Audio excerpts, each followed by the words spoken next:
Don't forget to like, subscribe and Maharashtra और share Jharkhand the में विधानसभा videos. चुनाव के लिए मतदान शुरू हो चुका है। महाराष्ट्र में मतदान की प्रक्रिया यहाँ की सभी 288 सीटों पर एक चरण में ही पूरी की जाएगी, जबकि झारखंड में आज दूसरे चरण के लिए मतदान है। झारखंड में दूसरे चरण में 38 सीटों के लिए मतदान चल रहा है। इन दोनों ही राज्यों की सभी सीटों के लिए मतों की गणना 23 नवंबर को होगी।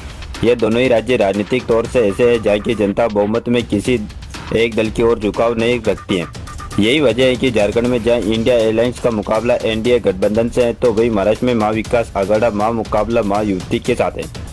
यह दोनों ही राज्यों में टक्कर गठबंधन के साथ उत्तरी दलों के समूह से है। झारखंड में दूसरे चरण में जिन 38 सीटों पर मतदान है, उनमें कुछ ऐसी सुपर हॉट सीट्स शामिल है जहां कई बड़े और दिग्गज चेहरों के बीच कांटे का मुकाबला देखने को मिल सकता है। दूसरे चरण की अधिकतर सीटें संताल प्रमंडल और कोयलाचल क्षेत्रों में मौजूद है। दूसरे चरण में जरमुंडी मांगामा पड़िया हाट समेत 17 सीटों पर बीजेपी और जेएमएम के बीच सीधी टक्कर देखने को मिल सकती है।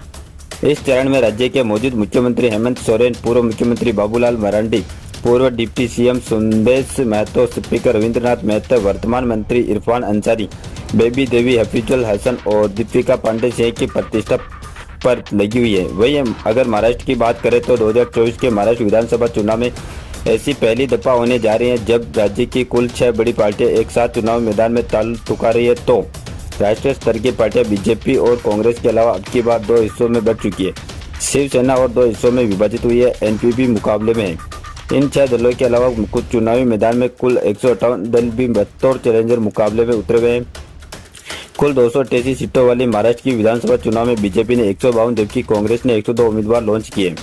बाकी सीटें इन्होंने अपने अपने सहयोगी दलों के लिए छोड़ी हुई थी। ऐसे में 2 प्रमुख दलों महाविकास आघाड़ा है, उन्होंने चुनाव जीतने के लिए 144 सीटों के जादुई आंकड़े को हासिल करना होगा। पिछले चुनाव में भी महाराष्ट्र की जनता स्पष्ट जनादेश नहीं दिया था, जिसके कारण गठबंधन की सरकार का गठन हुआ था। अब की बार भी यह गठबंधन वाले 2 दलों के बीच महामुकाबला है।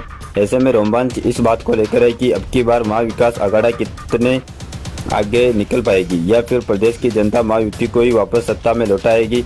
इस खबर में फिलहाल इतना ही। बाकी अपडेट्स के लिए जुड़े रहे KSR News 24 के साथ।